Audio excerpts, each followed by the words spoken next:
Hello and welcome back to the another episode of Daily Quiz for IAS Prelims 2025. It is 19th October today, and in this video we are going to derive the prelims based questions from these important articles which are mentioned on this slide, which were actually taken from the newspapers.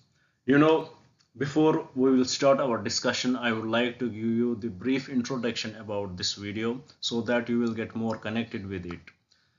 In this video, every day we discuss three types of questions. The first set of questions which we discuss here are taken from the news articles itself. You know what we do? We take up the most important articles from the newspapers. We break them down into the simplest language possible and we derive the prelims based questions from those articles so that it will help you. It will give the idea how the questions can be asked, how the questions can be framed from these news articles. The another set of questions which we discuss here are taken from the static portion, as right now we are discussing the Indian polity.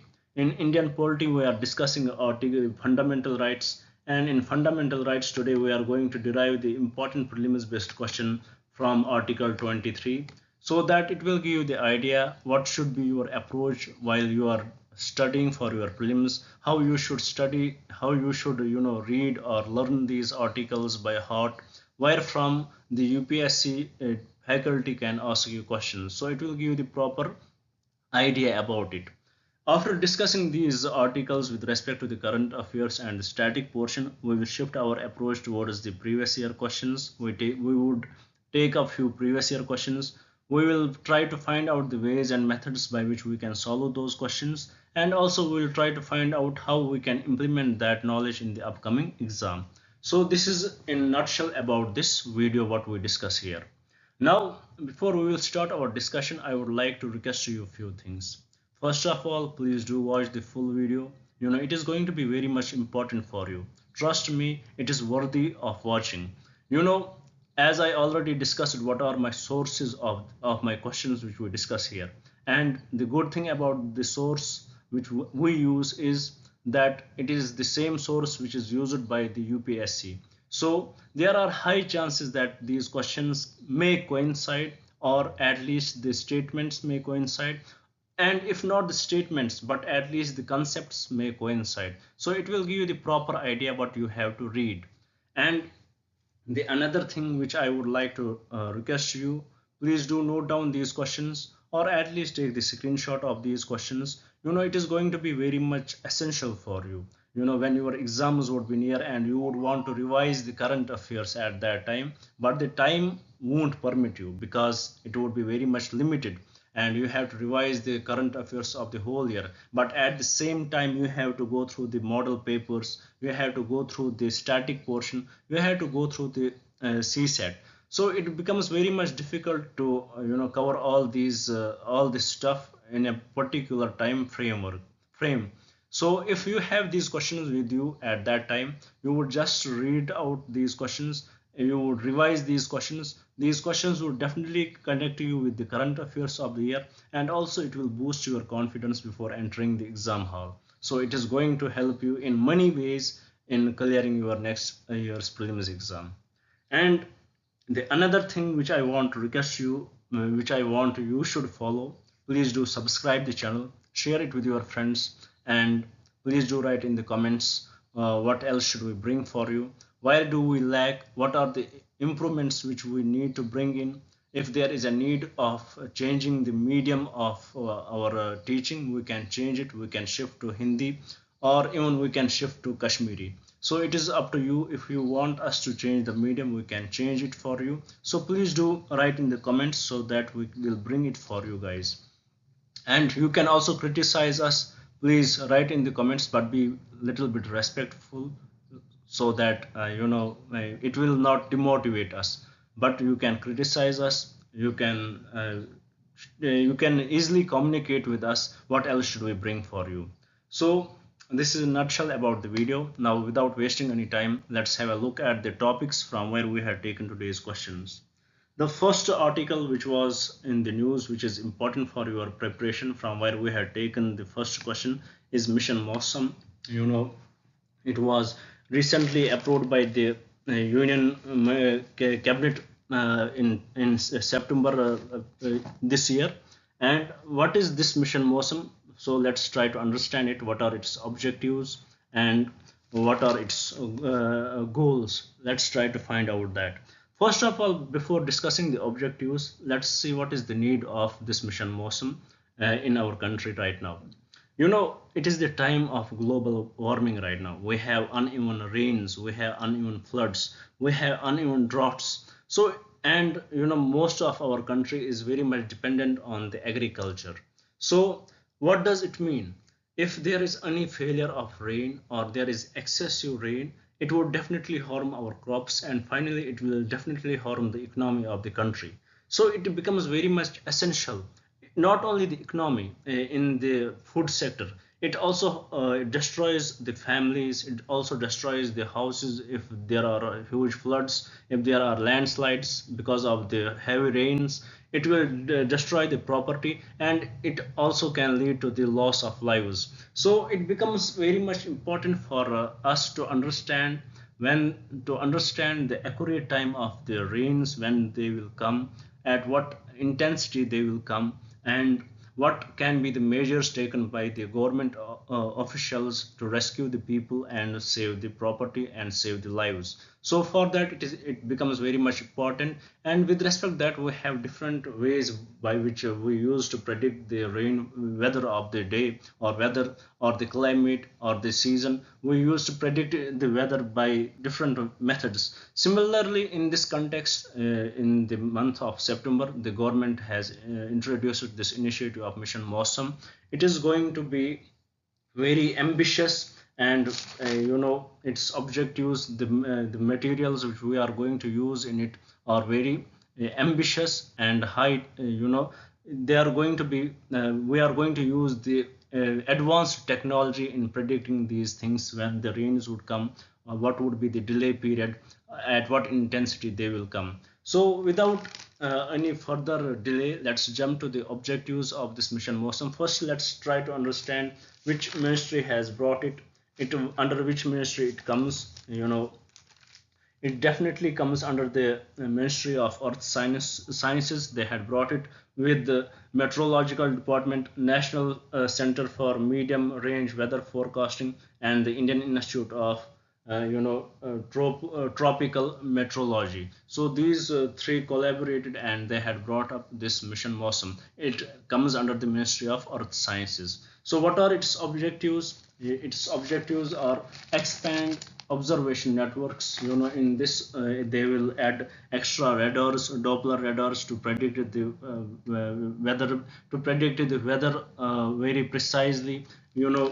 Usually, if we will look at the present, what is the present,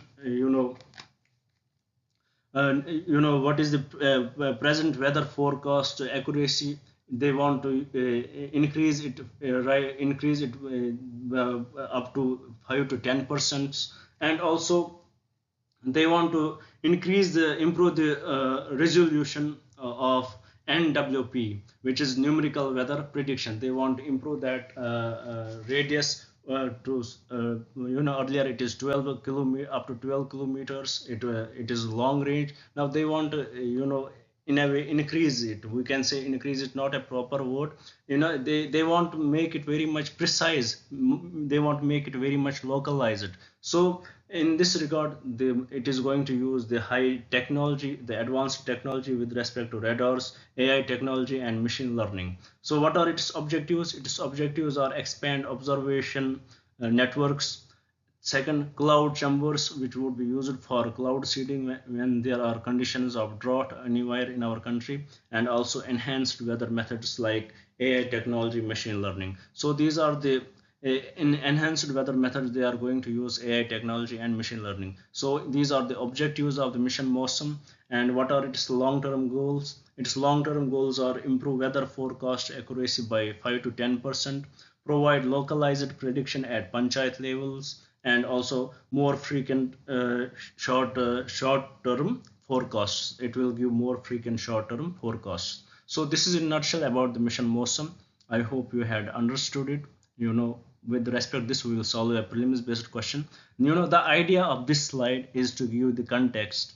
So I hope you had got the basic context behind it, which is the ministry which has brought it, what are its objectives, and what are its long-term goals. So with respect to this, we will solve a prelims based question in the next slide and get more idea about it. Then the another article which was in the news today is about the Israel versus UN, as it is the hot topic from Israel. It is not that good with the UN because it is always blaming that UN is taking the part of the pro-Palestinian countries. So recently we had seen how Israel has imposed a ban on UN Secretary General in stepping in their country. So it did not went good with the money countries. And also we had seen how Israel has harmed UN peace forces which were deployed under a UNIFIL mission, in the blue line of the Lebanon. So it clearly shows that UN is Israel is not good with the UN. And why this topic is news, because it actually, the author here tries to criticize India, that India did not supported the countries who had criticized Israel. So in this situation where the Israel has banned the UN Secretary General entering into Israel and also attacking UNIFIL mission, peace also attacking peacekeepers, so India has not reacted to that. So the author here criticizes India's this approach. He says that it should not be the India's approach like that. It will harm India's interests in the longer run. As right now we are, fighting for UN reforms, and our main supports are these global South countries. Right now, if we are not following what the global South, wants from India, like they are, against Israel right now. They are raising their voices against Israel, and India is not in line with the global South. So when it will be India's turn to ask for the reforms, they will not follow India at that time. So according to the author, it will definitely hurt the India's interests in the near future. But according to India, Israel is our strategic ally, and we have to be very much balanced in this. We have to show the balanced approach. Even though we had not recognized the Hamas as a terrorist organization, India wants the two-state solution there. So India has this dual approach. At the same time, they would try to satisfy Israel, but at the same time they will raise the concerns for the Palestine too. So this is what India's approach is. India's approach is of the multilateralism. India's approach is very much independent. We have very much independent foreign policy. So here, what India is doing, India is remaining silent with respect to Israel's approach towards the UN, and that is not going well with the global South countries. So with respect to this, we will solve a prelims based question and get more idea about it. Then after that, there is another article. It is about the Char Dham highway project in Uttarakhand, as it has been criticized because the terrain in Uttarakhand, the Himalayan terrain, and this huge project there, it will definitely affect the terrain. It can lead to the landslides and other environmental effects. So about this Char Dham highway, Char Dham, first let's try to understand what is this. These are the major temples which are connected. These are very holy places for the Hindus. So these are, the terrain in the Uttarakhand. It gets very hard for the tourists or the pilgrims to go through these temples there. So this highway project has been brought out there so that it will provide the better connectivity between those temples. In Char Dham highway, it is a in a way we can say Chota Char Dham. In it, what are the places associated? It is Yamunotri, Gangotri, Kedarnath, and Badrinath. These are associated under the Chota Char Dham. And in this Chota Char Dham highway project, the areas covered under these four temples would be connected in a very proper way. So this is about it. About this highway project, it has been criticized because it is huge highway project. It is approximately 900 kilometers long connectivity. So according to the author, it has violated many environmental laws, and it can be very much harmful for the people living there, as the terrain is very much different. It can lead to the landslides there and other environmental hazards. So with respect to this, we will solve a prelims based question and get more idea about it. Then after that there is another article. It is about the Supreme Court's what they observed, that child betrothals are a ploy to escape punishment. You know what, right now we know that the child marriage is very much illegal in our country, but unfortunately it is still going on in some places of our country. So with respect to this, the Supreme Court observed that the child betrothals, what are these child betrothals? There it is an informal consent, or we can say informal commitment between two families when their childs are born at the very young age. They say that they believe that these two children will marry, or जब बच्चे पैदा होते हैं उसी वक्त at that time they will say that your child will marry with mine. So it is that informal commitment. This is what child betrothals mean. मतलब कि बच्चा जब पैदा होता है उसी वक्त डिसाइड, या जब छोटा होता है उसी वक्त डिसाइड करना आपका बच्चा हमारे बच्चे के साथ शादी करेगा. So that informal commitment. So according to the Supreme Court, this is also an illegal attempt. It is the attempt made by the parents to escape the child, to escape the punishment under the child marriage. So under the Prohibition of Child Marriage Act of 2006. So according to the Supreme Court, this child betrothals, these informal commitments are very much illegal from now, and it has requested the government to frame laws with respect to it. So after that there is another article with respect to the SC Close's habeas corpus case against Isha Foundation. Isha Foundation was in the news because a father has went to the court saying that her daughters are kidnapped by this Isha Foundation. With respect to that, the Supreme Court has ordered the habeas corpus, and they had very well discussed the case, and it was found out that those girls went there by their own consent. So with respect to this, what we need to know about the habeas corpus, what is this? We know about the fundamental rights, as right now we are discussing them. So if these fundamental rights are violated by the government or any individual, so where do we go? Do we go to the district courts? Should we go to the high court? Should we go to the Supreme Court? For if these fundamental rights are violated, we can directly go to the Supreme Court and the High Court. So we can say that Supreme Courts and High Courts have the original jurisdiction with respect to these fundamental rights. So that Supreme Court can issue the writs with respect to that, which are mentioned in Article 32.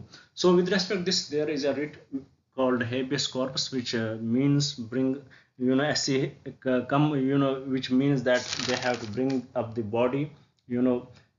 They have to, the writ is issued to produce a person who has been detained. This writ is issued if any person is detained by the authority, that this writ would be issued to bring up that person. So this is very much important writ which is under the jurisdiction of Supreme Court as well as the High Court. So what is the difference between the Supreme Court's writs and High Court's writs? High Court can issue writs with respect to the other constitutional rights violation, but the Supreme Courts have only a specific writs with respect to the fundamental violation of the fundamental rights. So here, with respect to the habeas corpus, we will solve a prelims based question and get more idea about it. Then another article which was in the news is about the locusts invade farms in Idukki in Kerala. These are grasshopper like insects. They destroy the farms, and this can be highly disastrous for the economy, for the farmers. So we need to take care of these insects which can damage, which can destroy the farmers. And one of the reason why these locust attacks are there, it is also linked to the climate change. So with respect to this, we will solve a prelims based question and get more idea about it. Finally, the last article which is relevant for our preparation is with respect to the students stuck in Ukraine. When Russia attacked Ukraine, the India went for Operation Ganga, in which they brought the students studying in Ukraine back to India. But unfortunately, few students went back because of the desperation. They have to complete their degree, and right now they are stuck in there. They are living in the sirens of when Russia is going to attack them. The sirens blow there, so they are in a huge distress there. So with respect to this, what our country can do, how they will bring these students back, we will discuss it. And here what is important for us with respect to the prelims is Operation Ganga. We need to know into when did India went for the Operation Ganga, where it was, in for what country it was used to bring its nationals back. So this is in nutshell what was in the news. I hope you would you would have got the basic idea. And also, after discussing the questions with respect to these articles, we'll solve the static portion question and few previous year questions too. So with this, let's move to the question answer part. Let's try to solve the prelims questions and get the proper idea behind these news articles, get the gist of these news articles by solving those questions. With this, let's move to the first. Here the first question, it says which of the following are the objectives of the mission Mosam recently seen in news. First, expand observation networks by implanting Doppler radars, 100% correct. Developing cloud chambers for like cloud seeding they will do there. They will impact the environment if any drought is going on in any particular area. So it is one of the objective. Enhanced weather methods like use of AI technology and machine learning would be used. So with respect to this question, all the three statements are the objectives of the mission Mosam, and the correct answer for this question is option D, which is all of the above. So what are the objectives of mission Mosam here? Expand observation networks, developing cloud chambers, and enhanced weather methods. So with this, let's move to the another question and try to solve that. Here the question says which of the following statements about the United Nations Secretary General are correct. First, the Secretary General serves as the Chief Administrative Officer of the United Nations, 100% correct. Second, the Secretary General is elected by the General Assembly upon the recommendation of the Security Council, correct. Third, the Secretary General has the authority to make binding decisions on member states. No, it does not have that authority. It can't make these binding decisions. So with respect to this question, the correct statements are option 1 and 2 only. With this, let's move to the another question and try to solve. Here the question is about the Char Dham highway project recently seen in news is under operation in which Indian state? Is it in Tamil Nadu? No. Is it in Odisha? No. Is it in Himachal Pradesh? No. It is definitely in Uttarakhand. So this is the correct option with respect to the Char Dham highway project. Now with this, let's move to the another question and try to solve that. Here the question says which of the following statements regarding the Prohibition of Child Marriage Act 2006 are correct. First statement with respect to it, the act prohibits the marriage of a girl below the age of 18 and a boy below the age of 21, 100% correct. Second, the act allows for the annulment of child marriage under certain conditions, correct. Third, the act provides for the punishment of individuals who promote child marriage, 100% correct. Now a question can come to your mind that what if marriage has happened? What will court end that marriage? Most of the times courts won't end that marriage. But if there are some extreme conditions at that time, the courts will end. Marriage is very much valid, but who are punished? Who had forced those childs to marry? The marriage between two children are very much valid. That is not अगर दो बच्चे शादी करेंगे, if two families come together and they make their children marry, that marriage is valid according to the court. But what is illegal, that they were children, who would be punished? Their parents would be punished, but their marriage is very much legal. But if after attaining the required age, if they want to end that marriage, then only they can end it, or under different circumstances they can end it. But if we ask the courts whether this marriage is valid or not, that marriage is valid, 100% valid. So here that I feel you should know that if the marriage between two children are very much valid, but it can be ended by the courts, or the punishment is for the individuals who promote the child marriage or who go for this. For example, if the parents force their children, so they would be punished. But the marriage is very much valid, but it can be ended under certain circumstances. So with respect to this question, here, the correct statement is option D, which is 1, 2 and 3. All these statements are correct. Now with this, let's move to the another question here. It is about which of the following statements about the writ of habeas corpus in the Indian Constitution are correct. Statement 1, habeas corpus is a fundamental right under Article 32 of the Constitution. Correct. The writ of habeas corpus can be issued against private individuals as well as the state. Correct. Third, the Supreme Court of India cannot refuse to entertain a petition for habeas corpus. It can definitely refuse. It is up to Supreme Court whether they will add or not. So this is incorrect. So with respect to this question, the correct statements are option 1 and 2 only. With this, let's move to the another question. Here the question says Operation Ganga was used by India to rescue its citizens from which of the following conflict zones? It is definitely Israel, sorry. Israel, it is definitely Ukraine. And from there, this Operation Ganga was used by India to rescue its students or citizens, we can say. So with this, let's move to the another question and try to do that. Here it is with respect, it is with respect to the static portion.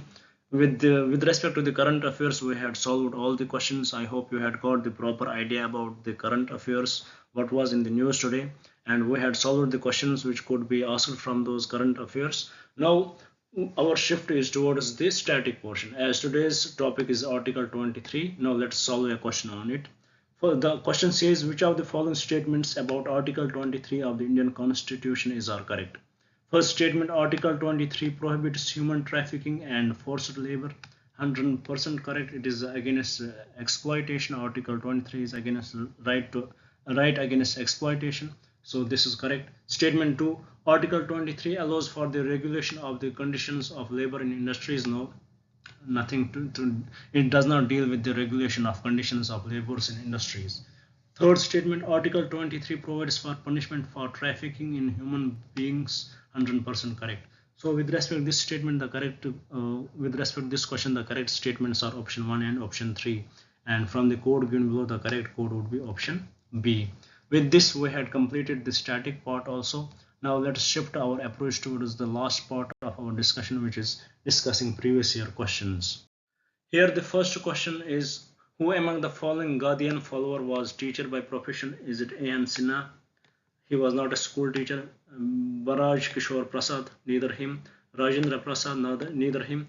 It is definitely J.B. Kripalani. He was the school teacher. He was the Gandhian follower. So with respect to this question, the correct statement is option 3.